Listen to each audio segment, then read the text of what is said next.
Y bueno, vamos a empezar con la prédica de hoy. El Señor puso este mensaje en mi corazón. Se titula Cosecharás tu siembra. Vamos a la palabra en Gálatas capítulo 6, versículo 7. En la Reina Valera actualizada. Ahí me siguen en la pantalla o en su Biblia. Gálatas 6, 7. Y viene con la advertencia clásica del Señor a nosotros: no se engañen, Dios no puede ser burlado. Todo lo que el hombre siembre, eso mismo cosechará. O sea, que vamos a cosechar lo que sembramos. Siempre se cosecha lo que uno va sembrando en la vida. Cada uno de nosotros cosechará lo que haya sembrado. Punto. Las leyes... Muchas veces las leyes de la naturaleza las interpretamos bien fácil. Acá muchas veces la hemos discernido, desmenuzado, para hacer la analogía entre las leyes naturales. Las dos fueron creadas por Dios, las leyes naturales y las leyes espirituales. Las dos funcionan y por eso este universo, así como lo conocemos, está funcionando. Las leyes de la naturaleza son fácil de comprender, no porque pues ahí hay fórmulas bien grandes y largas y uno dice, no, pues ¿qué va a ser fácil eso? Si me iba bien mal en física, en química y en toda matemática, dice alguno. Pero no se trata de decir que lo comprendamos fácil, sino de que es fácilmente entendible en el sentido que se pueden simplificar en fórmulas lógicas matemáticas, ¿verdad? Como A igual B, B igual C, entonces A igual C, ¿verdad? Esa es la típica analogía básica, ¿no? Algunos acá ya se está perdiendo, pero bueno. El punto es que las leyes naturales, como lo aprendimos en las escuelas, son fáciles de sacar conclusiones objetivas, no subjetivas. No, a mí se me ocurre que así, al otro se le ocurre el otro, no. Es universalmente aceptado y comprendido. Así debe de ser cada ley. A tal causa, tal efecto, por ejemplo. Un solo ejemplo nos va a hacer entender un poco mejor todo esto. La ley de la gravedad. Ese que Isaac Newton, nuestro hermano, porque yo le digo hermano porque era cristiano, declaró y descubrió en 1687, hace mucho tiempo, ¿no? La ley de la gravedad o de la ley de la gravitación universal. Fíjense, esta ley explica que todo lo presente en este mundo, en este universo, todo lo que tenga masa. ¿Cuántos tienen masa? Yo tengo demasiado ya, un poquito, ¿no? Ya me estoy pasando de la masa, ¿no? Pero si nos fijamos, cada uno tiene masa. Aunque sea flaquito y nomás le queda puro pellejo, él también tiene masa. Pues todos tienen masa, una materia. Estamos compuestos de materias que se pueden palpar, tocar, ¿verdad? Y somos un compuesto de partículas, como quien dice, ¿no? Y tiene una propiedad que todo lo que tiene masa está sujeto a una gravedad. La gravedad supone una fuerza atractiva o de atracción. Matemáticamente hablando, se los voy a decir lento, directamente proporcional al producto de sus masas e inversamente proporcional al cuadrado de la distancia que los separa. ¿Qué significa eso? Significa mientras más grande sea la masa de los cuerpos, de los objetos y de las cosas, y más cercano estén, mayor es la fuerza de atracción. Mayor fuerza se ejerce atrayéndose. ¿Sí entiende? Ahí sí está fácil entenderlo, ¿no? Más volumen, más masa, más cercano, más atracción. También la ley de la gravedad supone, o sea, esto se deriva de la misma ley, que a mayor tamaño de un cuerpo, la fuerza de atracción que tendrá sobre un objeto más pequeño va a ser mayor. ¿Sí lo entiende? Es por eso que usted y yo somos, como seres humanos, estamos como pegados a la tierra. ¿Sí lo entiende? O sea, No significa que uno se pone muy obeso, muy gordo, pues ya se empieza a flotar, ¿verdad? No, no, porque ya se pone a la par que la tierra. No. Pero sí se entiende, ¿verdad? Los objetos grandes atraen a los objetos chicos porque tienen más fuerza, más masa. Y como estamos cerca de un objeto súper gigante como es la Tierra, pues estamos pegados al piso. Así de sencillo, ¿verdad? ¿Vieron cómo entender? ¿Vieron que no es tan difícil las leyes de las ciencias? Esta ley es simple porque tiene una fórmula de la cual no les voy a decir porque ni yo la entiendo, de la cual se deduce lo que acabamos de mencionar. Siempre va a salir esa conclusión que es medible objetivamente y siempre esperable el mismo resultado. De repente un objeto chico atrae más al objeto grande. No. Siempre el objeto grande va a tener mayor poder de atracción. Siempre. Entonces, no nos va a agarrar por sorpresa que de repente un hermano salga volando, ¿verdad? O sea, no, de repente no le aplicó la ley de la gravedad, ¿verdad que no? Aplica parejo, sin discriminar, para todos los objetos mundiales y del universo. Y esta ley es muy importante entender que Isaac Newton no la inventó, como a veces mal se expresa. Isaac Newton, ¿qué hizo? La descubrió. Esa ley estaba. Eso significa que esta ley es parte del funcionamiento y del orden del universo, así como lo conocemos y entendemos. Tuvo que crearse esta ley de la gravedad, ¿cuándo? Cuando el universo se creó, junto con el universo.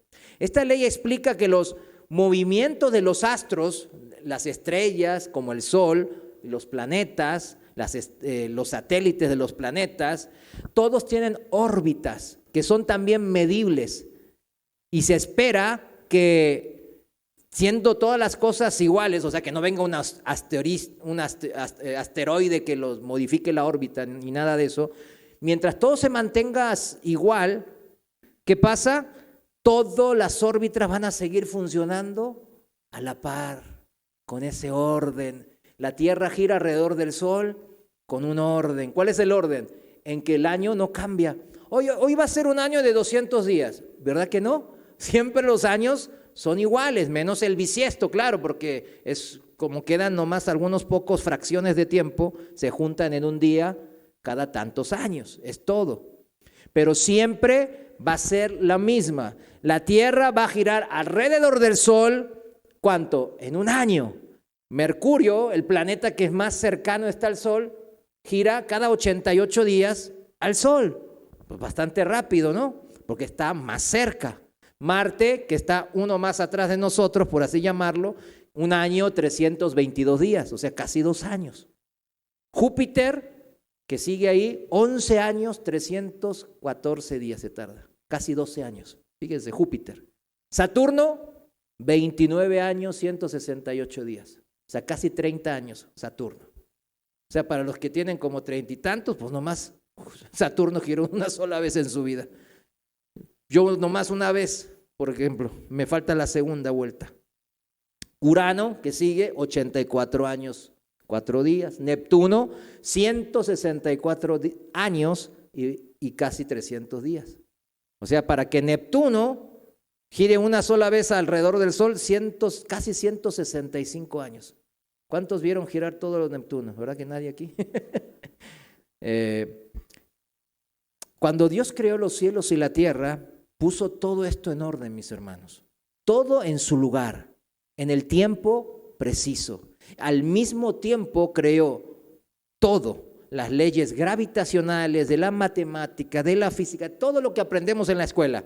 Todo lo creó en el mismo tiempo que creó el mismo tiempo. Génesis 1:1, recuerden, dice que Dios en el principio, el tiempo, creó los cielos, el espacio, porque tiene que poner un espacio, crear un espacio para meter todo lo que ahí va a meter. Y la tierra en el hebreo es la materia, o sea, la tabla periódica de química que aprendíamos, ¿se acuerdan? Todo eso lo creó a la vez. Tiene que haber sido creado, científicamente está ya esto establecido, a la vez. No puede existir lugar, espacio, o sea, los cielos, sin tierra. ¿Para qué? o sin tiempo. O sea, tiene que crearse todo a la par. Tiempo, espacio y materia, porque no puedes concebirse de otra manera en este universo que conocemos. Y creó también, junto con esto, para que no sea un cúmulo de caos y desorden, que las mismas leyes naturales que estudiamos en la escuela, como la ley de la gravedad que acabamos de ver, que dan el orden, subraye orden, en la interacción de todo lo que Dios creó. Orden es la palabra clave. Así es también con las leyes espirituales. Lo mismo. No más que las leyes espirituales no se hallan en cualquier libro de ciencias. No están en los libros de ciencias, ya que no se refieren las leyes espirituales a las cosas materiales, aunque sí tienen efectos o consecuencias en el mundo material. Recuerden, las leyes espirituales no se interpretan con las leyes naturales, pero sí afecta el universo conocido material que usted y yo vivimos. Porque todavía no solamente es un espíritu que anda vagando, ¿verdad? Tiene un cuerpo, ¿no? Vive en una casa. Vivimos en este planeta. Y entonces, ¿en dónde están estas leyes espirituales? Claramente usted y yo lo sabemos. Están en el único libro que el autor es 100% espíritu, que es la Biblia. Las leyes de Dios son espirituales en esencia porque Dios es espíritu. Juan 4:24. Estas leyes, fíjense bien, estas leyes espirituales tienen impacto primeramente, ¿en dónde, mis hermanos? En el plano, en la dimensión ¿cuál? Espiritual. ¿Se entiende? Por eso Dios quiere y anhela nuestro alma y espíritu. Lo primero que nos convierte cuando pasamos a ser sus hijos. ¿Qué cosa? ¿Qué convierte? Nuestra alma y nuestro espíritu. Se une a nuestro espíritu para vivificarnos, dice la palabra. El impacto primero y primordial de estas leyes siempre es el ser interior, mis hermanos. Y después de ahí influencian, ¿qué cosa? El mundo material, el mundo natural, el mundo en esta vida como la conocemos. O sea, ese es un proceso ¿de qué? De santificación. O sea, mi espiritualidad nueva, el impacto que causó estas leyes, estas instrucciones, como humilla ante Dios, arrepiéntete de tus pecados, hace que yo sea nueva criatura en Cristo y ahora pueda vivir como ser espiritual. Hay una posibilidad de vivir como ser espiritual porque el Espíritu de Dios mora en mí y el Espíritu de Dios es espíritu vivificante, dice. Es esa manera, mis hermanos, en donde nosotros nos tenemos que aferrar para ser más que vencedores en este proceso de santificación. Ahora, lo sobrenatural o lo espiritual se puede llamar de las dos maneras. Lo sobrenatural, que está sobre lo natural, es lo espiritual, ¿no? El universo espiritual. Siempre, mis hermanos, quiero recalcar esto, siempre tiene consecuencias en lo natural o el universo material, el que vemos con nuestros ojos estos. Pero principalmente entonces tiene que impactar ¿dónde primero? En nuestro espíritu. Eso es lo importante, ese es el orden. Volviendo entonces a la comparación con las leyes naturales, ellas siempre tienen consecuencias medibles, objetivas, lógicas, dijimos, las leyes como la ley de la gravedad. No podemos bloquearlas, normalmente no las podemos bloquear. Hay maneras que generan excepciones. Por ejemplo, entre comillas, podemos bloquear la ley de la gravedad cuando viajamos en un avión, ¿verdad? Bajamos en el avión y no me estoy cayendo, estoy dentro del avión, el avión está, entre comillas, rompiendo la ley de la gravedad. Digo entre comillas porque en verdad no la está rompiendo, está aprovechando el conocimiento y el entendimiento de la ley de la gravedad para usar las fuerzas naturales necesarias y los ingenieros que hacen, crean una aeronave que pueda vencer esa fuerza. Crea una fuerza superior a la fuerza de la gravedad para que el avión que haga despegue, porque si no se va a quedar en el suelo. Así de simple. Ese avión entonces, ¿qué hace? Ese avión se sujeta, escúcheme bien, ese avión se sujeta a la ley de la gravedad para poder vencerla. A ver si me están entendiendo, ¿no? Pero algunos ya los veo como que ya están en groggy, como dicen en el boxeo, ¿verdad? Pero es importante que entienda esto. Este avión que nos creamos en el estilo, despega, ¿qué hace? ¿Rompió la ley de la gravedad? No, se sujetó, aprovechó el conocimiento de la ley de la gravedad para poder vencerla. ¿Con qué? Con la utilización de la misma ley de la gravedad. ¿Está bien? Para volar, entre comillas, bloquear momentáneamente sus efectos y no caer al suelo. Y utilizó el conocimiento de la ley de la gravedad. Los ingenieros construyeron la aeronave en base a la ley de la gravedad y deben de generar la suficiente fuerza contraria a la fuerza de gravedad para que funcione y siga funcionando la ley de la gravedad. O sea, no la destruyó a la ley de la gravedad, ni le ganó, entre comillas. ¿Sí me entiende? La utilizó a su favor. Las leyes espirituales, es una analogía que se debe de entender. Las leyes espirituales, como las naturales, como acabamos de explicar, también siempre se cumplen. Siempre se cumplen. Pero también se pueden, entre comillas, bloquear en parte sus efectos en nosotros. Se pueden bloquear no porque no tengan fuerza en sí mismas, porque el que habló esa ley espiritual, ¿quién es? Es el Señor. Y su palabra es poder. Él cuando habla genera poder. Él no necesita accionar, no tiene manos y brazos para generar algún poder, sino que su misma palabra genera poder. Su palabra da vida, su palabra cambia cosas, su palabra crea y genera todo este mundo hermoso que estamos viendo. Bueno, algunos ya no estamos viendo tan hermoso el mundo, ¿verdad? Pero como Dios lo creó, es hermoso, ¿no? Ahora, ¿por qué entonces se puede, entre comillas, bloquear? No porque Dios no tenga el poder o porque Dios le falte sabiduría o fuerza para que nosotros cumplamos esa ley, sino que Dios así lo dispuso. Es parte de una ley espiritual en la que Él nos crea como seres vivientes con conciencia y libre albedrío. Es su manera. ¿Por qué? Él nos está preparando. ¿Para qué cosa? Para ser hijos de Él.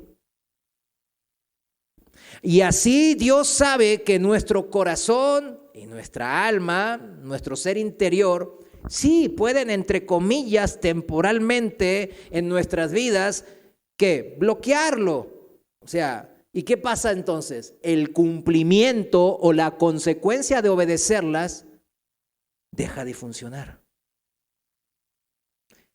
O sea, somos nosotros mismos los que bloqueamos las bendiciones de Dios en nuestras vidas. No es Dios. Tendemos a echarle la culpa a Dios. Es parte de nuestra forma de ser. Pero tenemos que entender, por eso es importante la explicación de hoy. ¿Quién bloquea el cumplimiento de las leyes de Dios en su vida o en mi vida? Pues nosotros mismos. Nos auto boicoteamos, como por quien decir, ¿no? Al no cumplir las leyes espirituales o morales, es otro sinónimo, leyes espirituales o morales de Dios. Muchas personas, incluso cristianos, se creen como ingenieros espirituales, con la analogía que estamos haciendo de la aeronave, y se arman como aviones espirituales, ¿no? Para bloquear los efectos o la consecuencia de las leyes espirituales de Dios.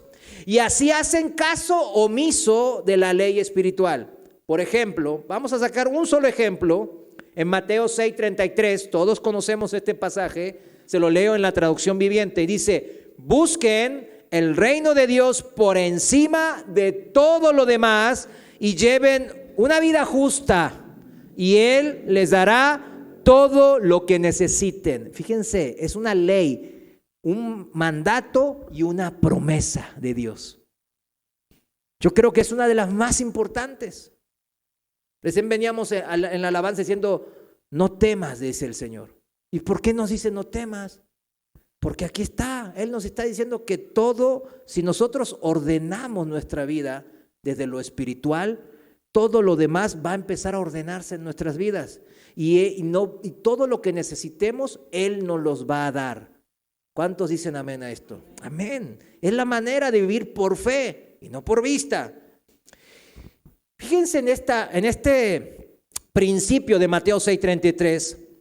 Mucha gente conociendo, incluso, pues, por eso digo, muchos incluso cristianos, arman toda su vida, la mayoría y la gran mayoría de la gente, ¿no? ¿En qué? En pos de todo lo demás, de las, como dice la Reina Valera, de las añadiduras, e ir en pos del dinero, de las cosas de este mundo.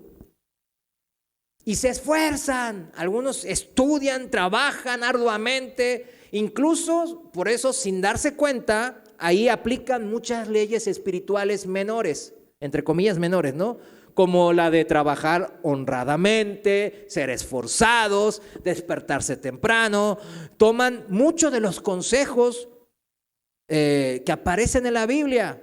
Son gente preparada, que se prepara, que se esfuerza, que encima escucha los consejos de mucha gente antes de tomar una decisión en su vida. Y ellos, sin darse cuenta, activan las leyes espirituales de Dios, aunque no conozcan la Biblia. Pero fíjense, volvamos a lo más importante.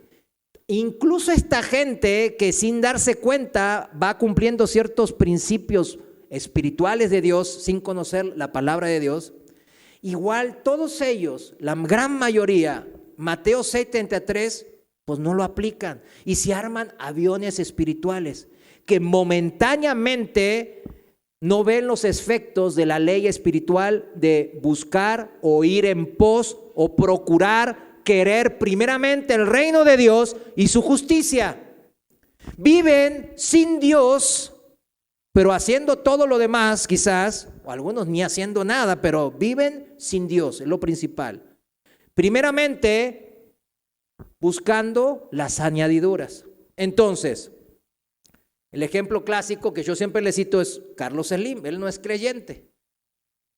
No sigue esta ley espiritual de Mateo 6:33. ¿Verdad que no? Pues no la sigue. Él no ve por el reino de Dios. Pero miren, todo lo demás se le fue añadido en sobremanera, dirán. Tiene demasiado. Tiene muchos millones. Tiene todo lo que quisiera yo tener. Pero ese avión espiritual que se creó, él y la gran mayoría de la gente que dice el mundo que es exitosa, se diseñó ese avión para sortear esta ley de Dios consciente o inconscientemente.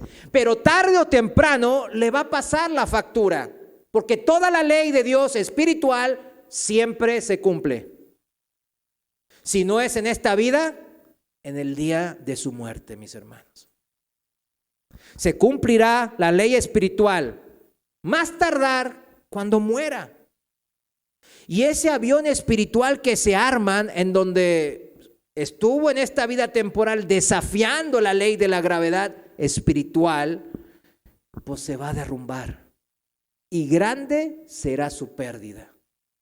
Romanos 8, capítulo 8, versículo 13, en la Reina Valera actualizada, dice así la palabra de Dios. Porque si Romanos 8:13, Reina Valera actualizada. Porque si viven conforme a la carne, han de morir. Pero si por el Espíritu hacen morir las prácticas de la carne, vivirán. Esto es ley. Ley de Dios. En Gálatas 6:8, el pasaje principal de hoy. porque el que siembra para su carne, de la carne, ¿qué va a cosechar? Corrupción, subraye corrupción. Aquí corrupción tiene que ver con lo que se descompone, lo que se envejece, lo que se corrompe, o sea, lo que se echa a perder, lo que no dura para siempre, lo que no es eterno.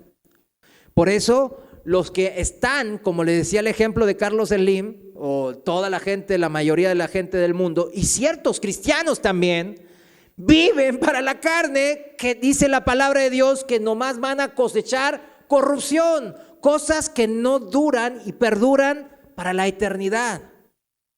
Pero dice, pero el que siembra para el Espíritu, del Espíritu cosechará vida eterna. Primera de Timoteo capítulo 6, versículo 7.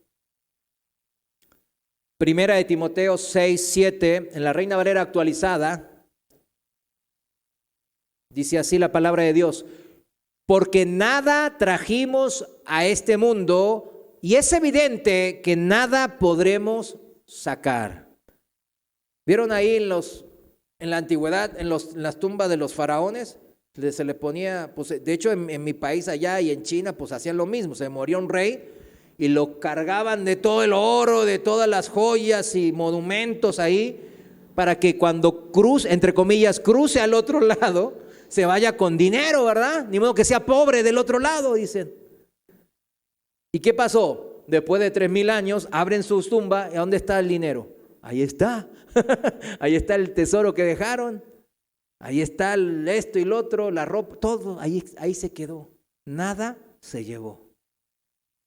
Versículo 9, un poquito más abajo, dice: porque los que desean enriquecerse caen en tentación y trampa y en muchas pasiones insensatas y dañinas que hunden a los hombres en ruina y perdición. Versículo 10, porque el amor al dinero es raíz de todos los males, el cual, codiciando algunos, fueron descarriados de la fe y se traspasaron a sí mismos, o sea, se acuchillaron a sí mismos con muchos dolores. O sea, ellos mismos se causaron esos dolores. Este versículo 10 nos dice que no podemos ir en pos de las dos cosas. No podemos querer seguir al reino de Dios, cumplir la ley espiritual de Dios, agradar a Dios y ir primeramente en pos de las cosas de este mundo. O vamos por el reino de Dios y su justicia primero, hago énfasis en primero, o vamos por las cosas de este mundo, las añadiduras primero. Y hago énfasis de vuelta en primero. Esto siempre nos hace, mis hermanos, ir por las cosas de este mundo primero, siempre nos hace descarriar, o sea, desviarnos del camino de Cristo, de la fe, y provoca, como dice, recién leímos, muchos males, dolores, tragedias y sufrimientos. Y yo sé que aquí varios hemos vivido de andar tras la galleta, ¿verdad? Como le digo yo. Lo peor, cuando muere, como dijimos y leímos recién, uno no se lleva nada, sino que, fíjense bien, lo deja en herencia, pero una herencia corruptible nomás. Y les deja una herencia espiritual muerta de querer seguir yendo por las añadiduras primero. Eso es lo peor que le puede dejar uno a los hijos.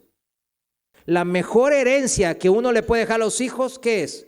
Una casa, 2 casas, dinero en la cuenta bancaria, o que vaya buscando el reino de Dios y su justicia primero. Es obvio la respuesta. Porque la Biblia es clara y Dios no miente.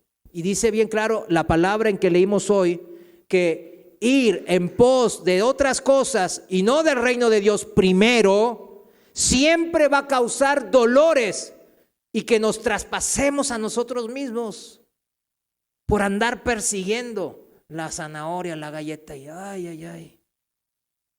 Están en camino de perdición eterna, ciegos espirituales que van camino a caer en un pozo, pero sin fondo.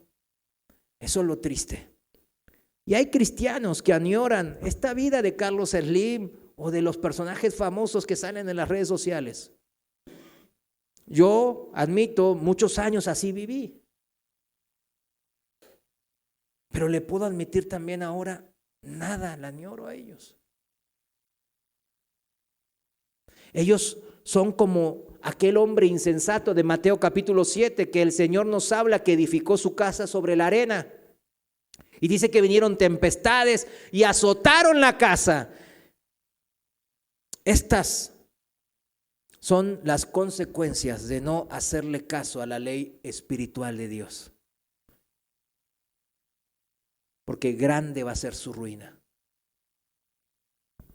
El último azote es la muerte misma, pero no la física, sino la muerte espiritual, eternal.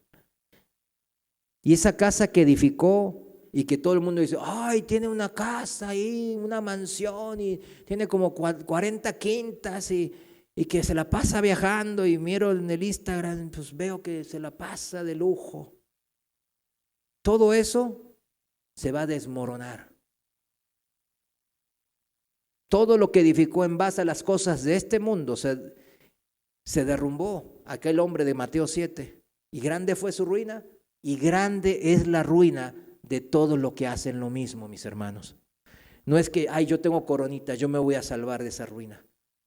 No, si ahora usted tiene esa manía de ir primeramente por las cosas de este mundo antes que con las cosas de Dios, hay que empezar a darle lugar a Dios, decirle, no, tu ley, tú eres más inteligente que yo, Señor.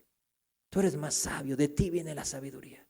Mejor yo me voy a rectificar. En vez de decirle al Señor, Señor, ayúdame acá a seguir con mis antojos. Vemos a los herederos de las familias más ricas de Estados Unidos. Están los Vanderbilt, los Carnegie Mellon, los Rockefeller. No hace falta que los conozca. Pero son gente, Vanderbilt o Carnegie Mellon o Rockefeller, son gente que armaron imperios gigantescos. Gigantescos. Y cada generación que ellos heredaron, se repartieron menos y menos y menos. Se van gastando aquella primera fortuna creada por el fundador. Y siguen viviendo tras las cosas materiales de este mundo primeramente. Y van muriendo sin llevarse nada, pero dejando cada vez menos. Y no solo dejando menos en lo material, sino dejando nada en lo espiritual. Eso es lo peor, mis hermanos. Mateo 6:24, un poquito antes del ejemplo del principio de Mateo 6:33, Mateo 6:24, sigo en la Reina Valera actualizada, dice, nadie puede servir a dos señores, dice el Señor, porque aborrecerá al uno y amará al otro, o se dedicará al uno y menospreciará al otro. No pueden servir a Dios y a las riquezas. ¿Y a qué riquezas? Póngale a todas las añadiduras, todos los deseos para este mundo, todo lo que sea. Ahora, repito, ¿es pecado querer un buen trabajo, querer una buena casa, un buen carro? Claro que no. Estamos hablando de lo que es principal y que tiene preeminencia, lo que debe ser más importante en la vida de todo ser humano. ¿Cómo está usted respecto a esta ley espiritual de Dios en Mateo 6:33? Es algo que debe confrontarnos día a día, mis hermanos. El tema de hoy nos habla de una ley espiritual que ejerce su poder de ley de manera mucho más evidente que muchas otras leyes. Es más fácil ver cumplirse esta ley espiritual de Dios. Es muy fácil. Uno quizás no anda mucho tiempo, no pasa mucho tiempo, y ese que anda en ese avión espiritual tratando de esquivar las consecuencias de esta ley, pues lo vemos caer. Más temprano que tarde, ese avión espiritual que se van armando para bloquear la ley espiritual de Dios va a caer a tierra. La ley gravitacional espiritual va a ejercer sus efectos. ¿Y será un aterrizaje normal? Esto es, por las buenas. Fíjense que dice el Señor en Mateo 7:24. En la Reina Valera actualizada seguimos Mateo 7:24 y 25. Cualquiera pues que me oye estas palabras y las hace, será semejante a un hombre prudente que edificó su casa sobre la peña, sobre la roca. Y cayó la lluvia, vinieron torrentes, soplaron vientos y golpearon contra aquella casa, pero no se derrumbó porque se había fundado sobre la peña, sobre la roca. Va a ser un aterrizaje normal, así, entendiendo, oyendo la palabra de Dios y rectificando mi curso de vida, o será un aterrizaje forzoso. Esto es por las malas. Se estrellará el avión y grande será su ruina. Esta ley es la que leímos al principio, en el pasaje principal en Gálatas 6:7. Y se lo voy a leer de vuelta. Y dice, Gálatas 6:7 dice, no se engañen, Dios no puede ser burlado. Todo lo que el hombre siembre, eso mismo cosechará. Como el título de la predicación de hoy, cosecharás tu siembra, ¿verdad? En el mundo también lo saben, lo aplican filósofos del mundo y hablan, dicen, cosechamos nuestra siembra, sin conocer la palabra de Dios. Este título, así como dice cosecharás tu siembra, puede ser intimidante, nos puede causar temor o puede generar relax, paz, gozo, pero eso es según cómo ando yo. ¿Qué ando yo sembrando en la vida? ¿Me va a causar miedo o gozo? El primer principio que uno extrae de esta ley es que en primera instancia, pues hay que sembrar. Si no hay siembra, no hay cosecha. Si yo no siembro nada, no cosecho nada. Proverbios 24, palabra de Dios para todos, dice de esta manera. En la época de siembra, el perezoso no siembra nada. Cuando llegue la cosecha, buscará alimento y no encontrará nada.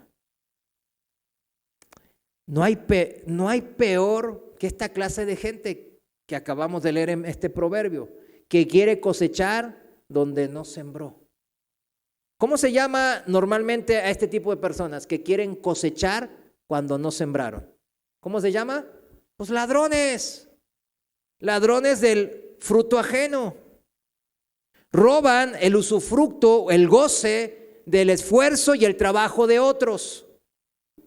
Quieren disfrutar, gozar la cosecha que sembró otro, que trabajó otro.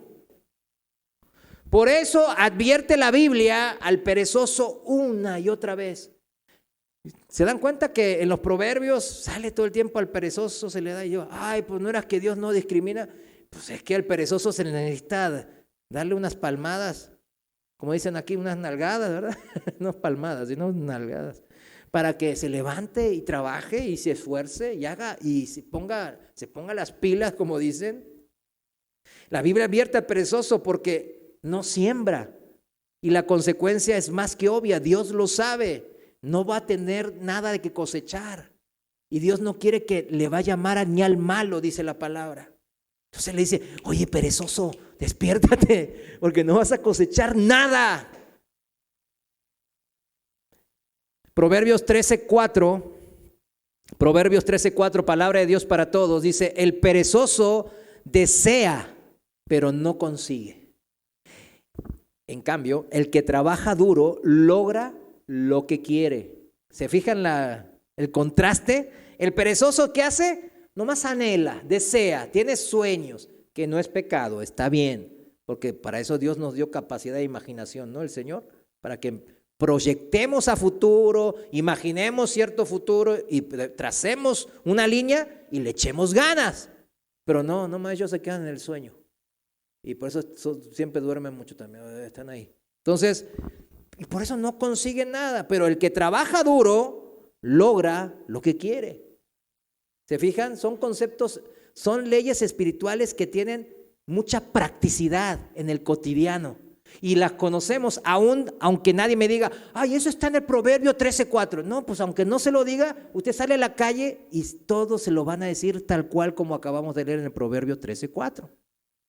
Y la advertencia del Señor no solo es por la futura escasez o pobreza que puede vivir aquel perezoso, sino porque ese deseo, ese anhelo, ¿qué hace? Se desaparece cuando ve, hoy no hay cosecha. Listo, desaparece su anhelo. No desaparece. El deseo y el anhelo siguen ahí, permanecen. No consigue nada, no cosecha, y el deseo y el anhelo se vuelve más intenso. Al contrario, en vez de desaparecer, se vuelve más intenso. Y esto lo sabe el Señor, porque Él es nuestro creador. Por eso pone una ley espiritual. ¿Para qué? Para encaminarnos y bendecir nuestras vidas. El 10º mandamiento, ¿cómo dice? No codiciarás, los resumo, no codiciarás nada de tu prójimo.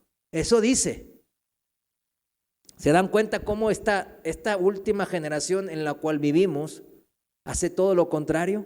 En Instagram, en Facebook, en todas las redes sociales, en la televisión, aparecen puras cosas que hacen que los jóvenes y no tan jóvenes estén viendo eso y babeándose. No, yo quiero esa casa, yo quiero ese carro, yo quiero viajar así como él, yo quiero tener esto y lo otro que él tiene. Y nomás se la pasan deseando y deseando, codiciando se llama eso.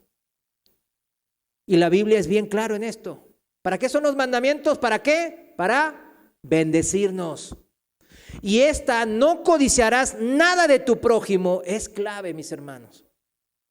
No desearás la cosecha o el fruto del trabajo de otro, significa, volviéndolo al tema de hoy. Ese deseo, mis hermanos, permanece. ¿Qué pasa? Produce, cuando no se cumple, no hay cosecha. Y en vez de decir, ay, ¿por qué no trabajé? Ay, ¿por qué soy tan vago y perezoso? En vez de decir eso, se amargan. Hay descontento en su corazón de su situación actual y futura. Le echan la culpa al gobierno, a Dios, a sus padres, a la colonia, del gobernador de turno, a todos menos, ¿a quién? A sí mismo. Vean las noticias y va a ver que esta generación es así como están golpeando, ¿verdad? Están nomás golpeándose el pecho diciendo, en vez de decirme, es mi culpa, no, es la culpa del otro.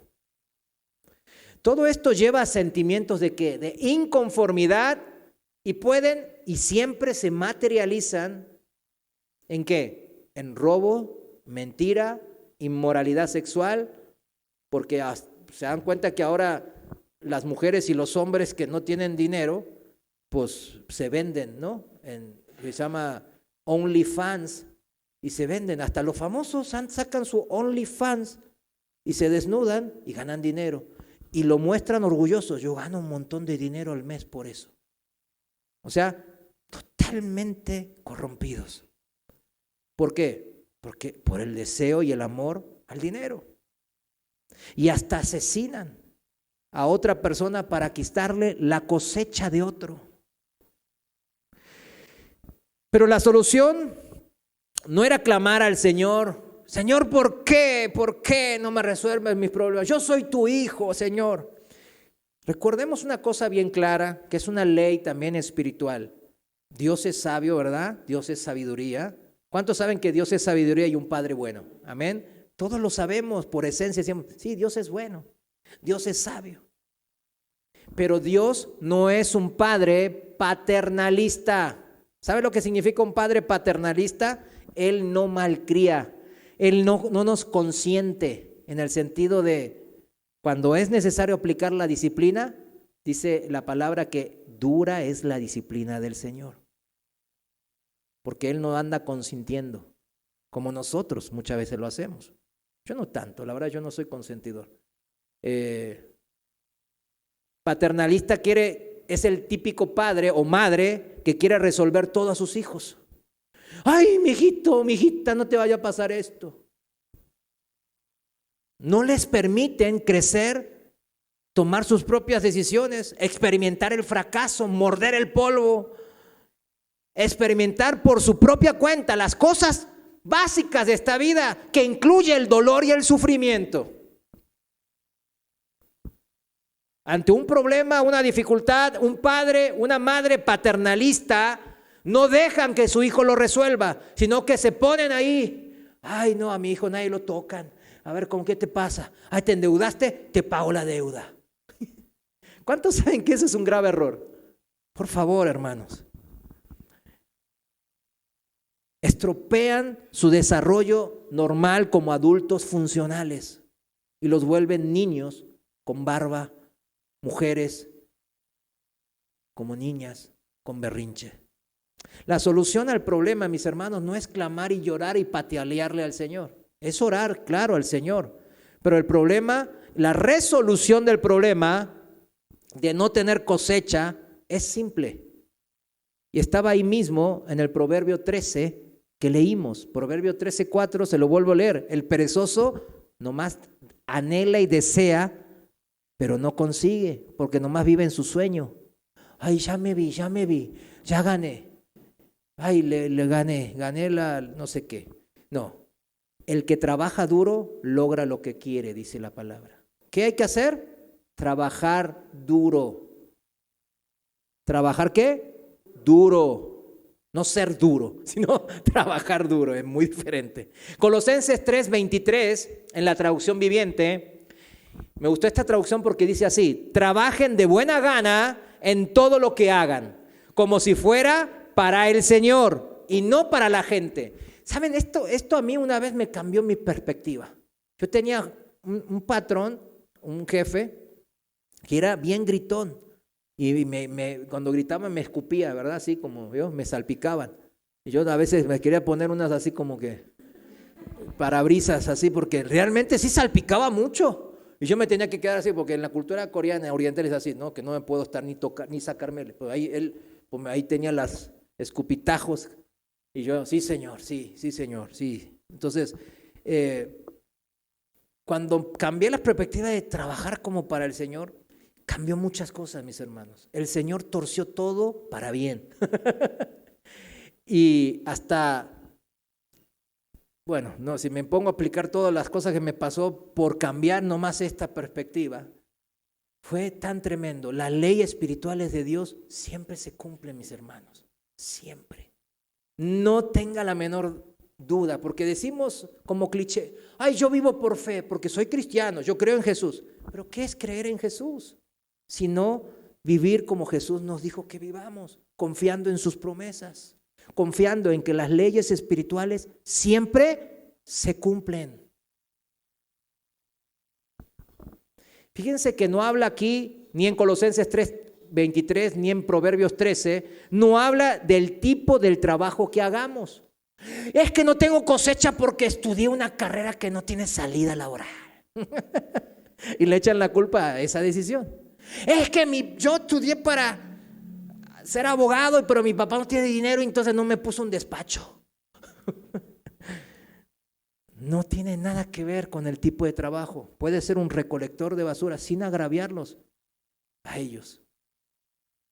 Pero es un trabajo digno porque se están ganando su propio trabajo con su propio esfuerzo.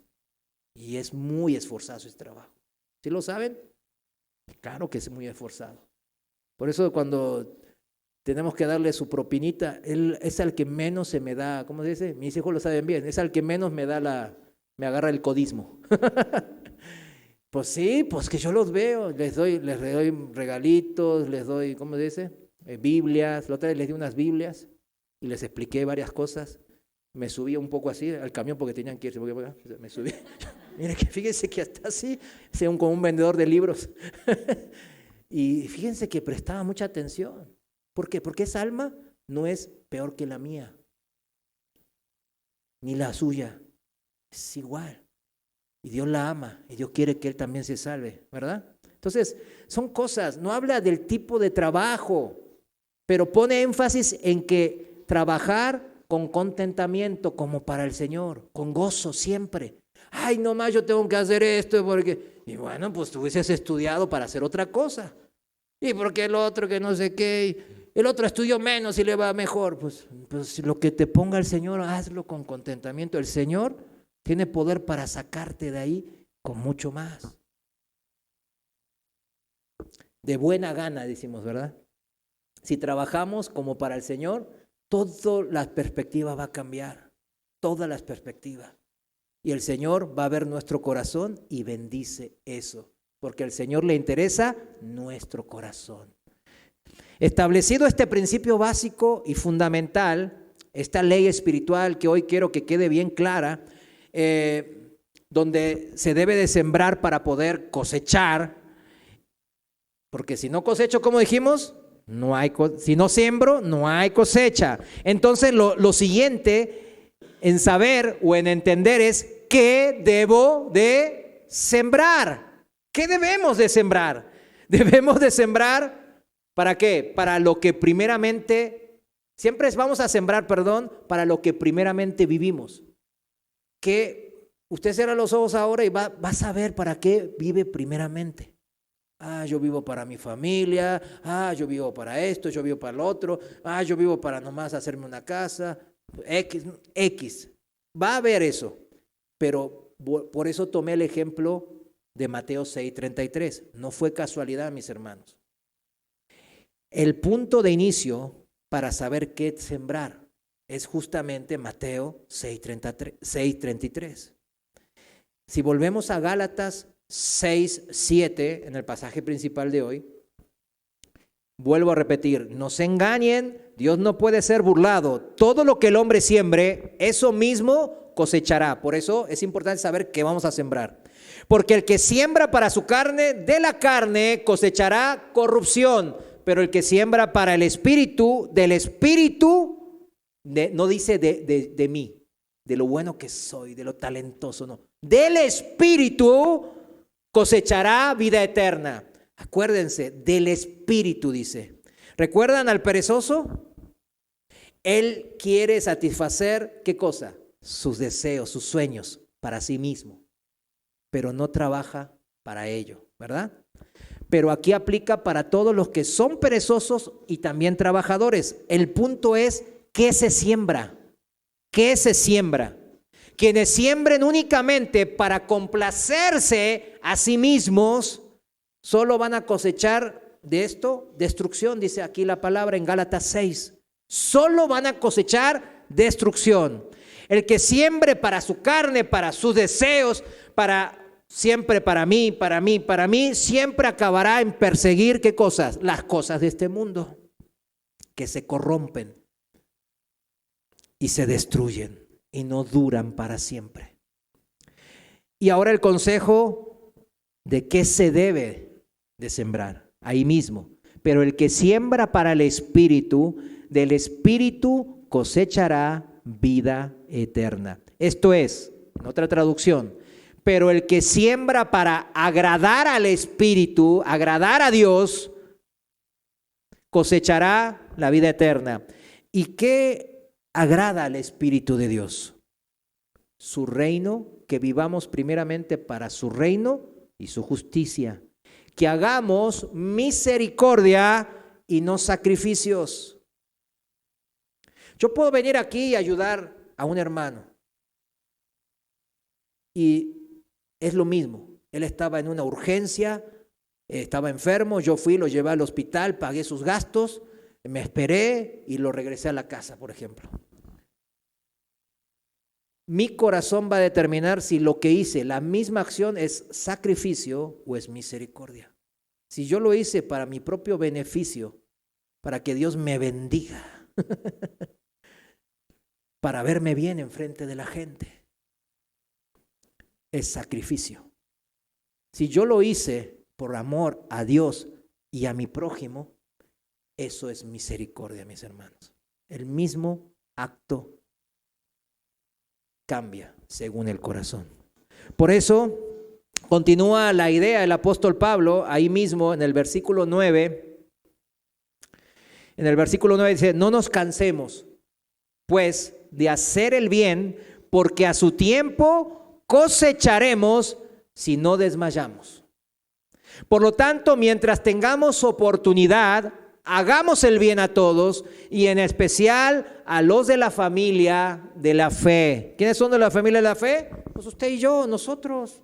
Nosotros somos familia de la fe. La fe nos une en la familia de Dios. Todos los que estamos aquí, estamos por fe. Segunda de Corintios capítulo 9, versículo 6, en la palabra de Dios para todos. Segunda de Corintios capítulo 9, versículo 6, dice, recuerden esto, el que siembra poco cosecha poco, pero el que siembra mucho cosecha mucho. Aquí vuelta mencionando el principio que aprendimos ya. Y sigue versículo 7, cada uno debe dar lo que en su corazón ha decidido dar, y no lo haga con tristeza ni con obligación. Dios ama a los que dan con alegría. Aquí obviamente se está refiriendo a las ofrendas que los de la iglesia de Corinto estaban juntando para la iglesia que estaba en dificultades en Jerusalén. Pero esto tiene una aplicación para toda la siembra que agrada a Dios, mis hermanos. Toda la siembra que agrada a Dios. ¿Se fijan cómo va directo al corazón? Es el corazón el que determina si es sacrificio o si es misericordia, mis hermanos. El mismo acto de bondad. Dios mira el corazón. Esto aplica entonces en la siembra que agrada a Dios. Toda siembra viendo primero por su reino y por su justicia. Eso es lo que el Señor ve. Versículo 8 dice, Dios tiene el poder. Aquí viene. ¿Quién tiene el poder? Dios, no nosotros, de darles más bendiciones de las que necesitan para que, o sea, que sobreabunde, para que siempre tengan lo suficiente para ustedes y también para que puedan ayudar generosamente. Generosamente no significa profusamente, significa con un espíritu de misericordia, generoso, o sea, que ve la necesidad, híjole, lo que ahora puedo hacer es esto, y lo hace. De corazón, ¿verdad? Entonces, pueden ayudar generosamente a toda buena causa. Cuando sembramos con un corazón que ama a Cristo y se humilla ante sus palabras, ante sus instrucciones, ante su ley espiritual, Dios multiplica para que la cosecha sobreabunde. Puedo dar de mi cosecha, puedo dar y disfrutar también yo y mi familia. Eso significa, mis hermanos. Versículo 9, así como está escrito, el justo siembra sus bienes, da a los pobres, nunca deja de hacer lo que es justo. ¿Se dan cuenta? Ve para agradar a Dios por la justicia de Dios, por la justicia de Dios. Siempre hace lo que es justo. Dios es quien da la semilla al que siembra. Aquí viene el principio importante, escuche bien. Dios es quien da la semilla al que siembra y el pan al que se alimenta. De igual manera, les dará a ustedes muchas semillas y las hará crecer para hacer una gran cosecha de justicia de ustedes.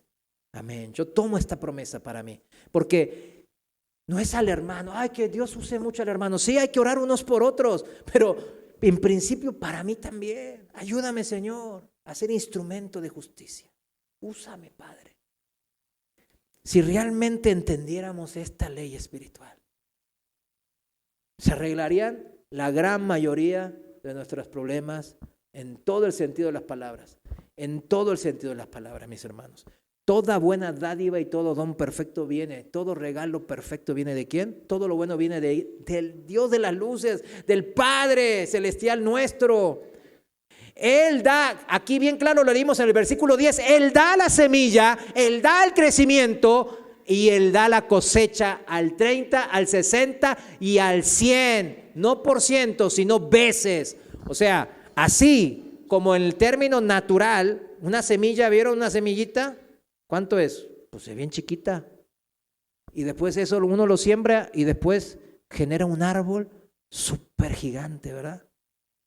A mí me sorprende esas cosas cuando veo esa analogía y digo, Eso es lo que el Señor está diciendo. Así como en lo natural, una semilla está bien pequeña, pero después produce un árbol súper gigante.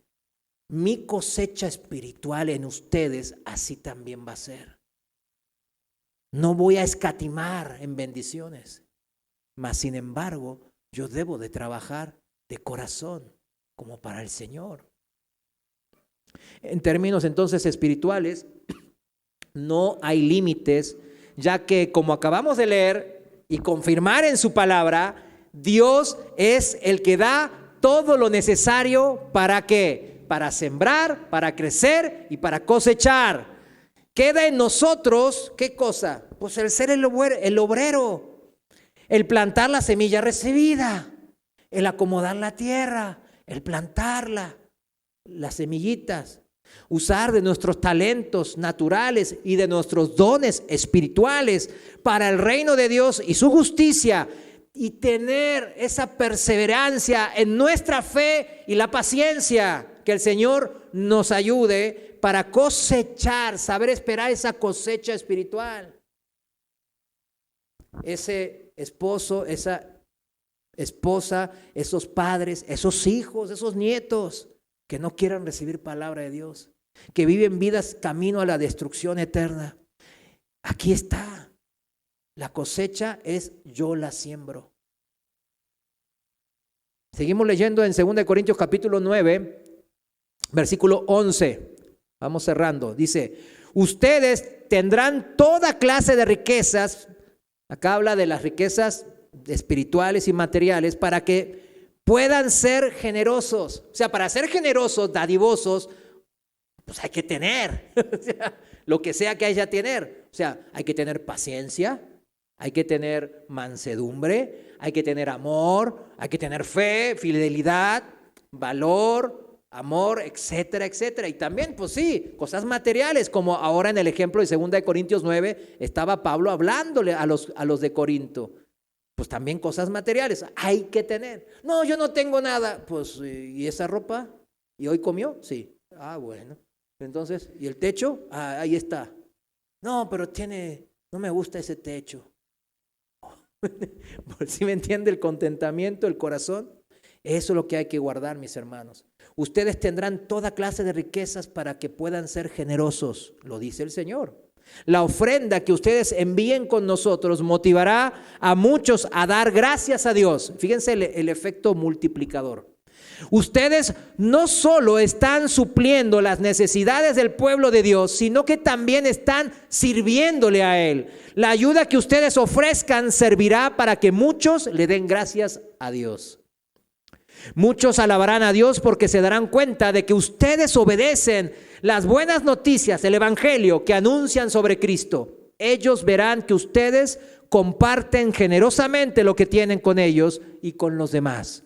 Ellos orarán por ustedes y desearán verlos gracias al superabundante, generoso amor de Dios hacia ustedes. Porque ellos tienen ojos espirituales que ven no el dinero, sino que ven ese amor que va fluyendo, que no se estanca, sino que fluye a ellos. Y por eso, ese amor lo sienten del corazón y dicen, quiero ver estos hermanos que ni nos conocen, hicieron esta ofrenda generosa. Pero no vemos el dinero, ven el amor de estos hermanos en estas ofrendas. Eso es lo que está diciendo aquí Pablo. 14, 15. No tenemos palabras para agradecer a Dios por el regalo de su generoso amor. Y se sigue basando en lo espiritual. El amor que emana de Dios, que los corintios entendieron y por eso generaron la ofrenda. El efecto multiplicador que hace que ellos también se acerquen a Dios, que vean el amor de Dios en el corazón de los hermanos en Corinto. El círculo virtuoso, digamos, del evangelio, de multiplicador, de hacer la voluntad de Dios, de agradarle, entendiendo sus leyes espirituales, obedeciéndolas. Cuando la entendemos, tenemos que empezar a aplicarlas, obedecerlas. ¿Para qué? Para empezar a ser bendecidos. Y que todas esta abundancia que Dios hace, porque Dios cumple su palabra, se empieza a generar de nosotros hacia nuestra familia y hacia nuestra familia de la fe también. Por último, cito Isaías 28, es una parábola, la parábola del agricultor, le dicen. Isaías 28, 23, lo voy a leer en la traducción del lenguaje actual, creo que es esta, no la anoté, pero creo que es el lenguaje actual. Dice así: presten atención, oigan mis palabras, escúchenlas con cuidado. Cuando el campesino va a sembrar, no se pasa todo el tiempo arando, abriendo surcos y rastrillando el terreno. ¿Qué significa esto? Que no está trabajando sin un propósito, sin un orden establecido. Hay un orden en todo lo que hacen en el trabajo. Dice 25, primero empareja la tierra, luego arroja la semilla de eneldo o de comino, siembra el trigo en hileras y planta cebada y centeno en los bordes de su campo. Todo tiene un orden. Porque el eneldo no se trilla ni se pasa sobre el comino, la rueda de una carreta. El eneldo se sacude con un palo y el comino con una vara. El trigo no se trilla sin parar, más bien se le pasa una carreta y el grano se separa, pero sin molerlo. ¿Vieron cómo tiene todo un orden? Por eso se siembra con ese orden para que después se pueda facilitar la cosecha. Todo esto, el crecimiento del primero de la planta y la cosecha. Todo esto, dice la palabra, se aprende de Dios. O sea, cada semilla, cada situación, cada persona, cada hermano, cada problema, cada lo que sea que esté pasando usted, debe de ser tratado como tal, no como una estadística, no como algo pasajero, sino con la atención y particularidad que se merece cada situación y cada hermano o cada miembro de su familia. Yo no puedo tratar a una persona igual que otra porque por ahí no es tan madura espiritualmente hablando que la otra.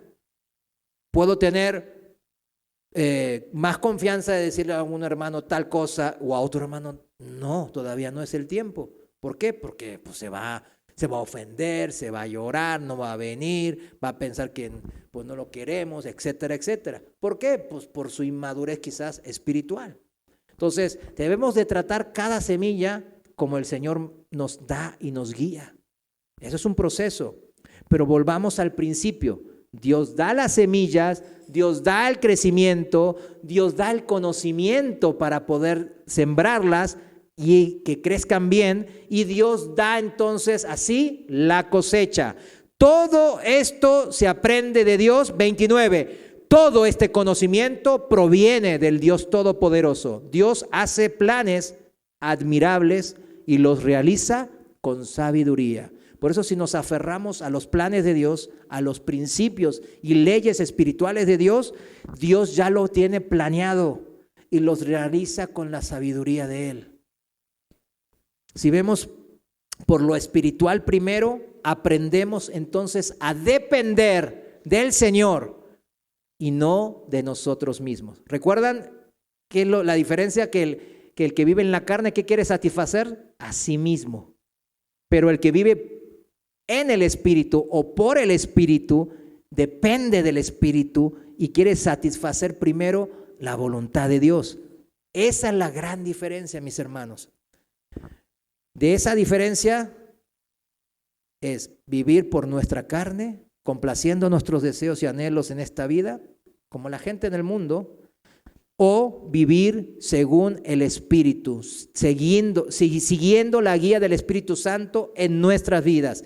Y el Señor hoy mismo le está hablando a su corazón, como habló al mío.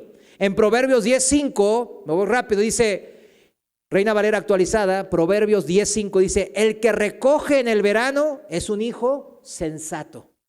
Pero el que duerme en el tiempo de la siega es un hijo que avergüenza.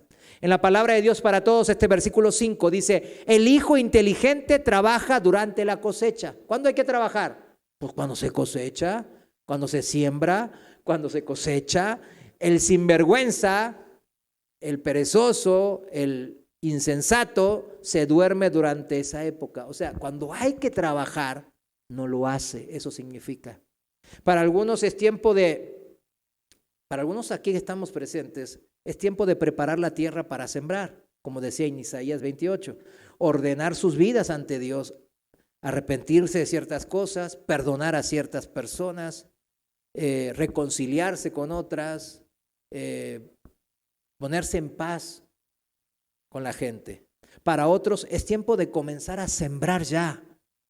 ¿Qué es? A emparejar la superficie, a esparcer las semillas, el eneldo, el comino, el trigo en las franjas, la cebada y todo lo demás, ahí el centeno en el borde, como decíamos recién en Isaías 28.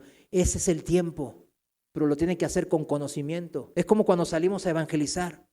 ¿Usted cree en Dios? No. Se va a ir al infierno, hijo de Satanás. ¿Qué dijo? Dijo una verdad. ¿Es hijo de Satanás? Sí. ¿Se va al infierno? Sí. ¿Pero por qué si lo dice así? O sea, ¿cómo va a ganar esa alma? Si él tiene que ver el amor de Cristo en usted. Qué amoroso. Así es que, no, ese amor yo no lo quiero. Paso. ¿Verdad? O sea, por eso, o sea, espérenme. El comino hay que darle, pues así. Al trigo, pues asá.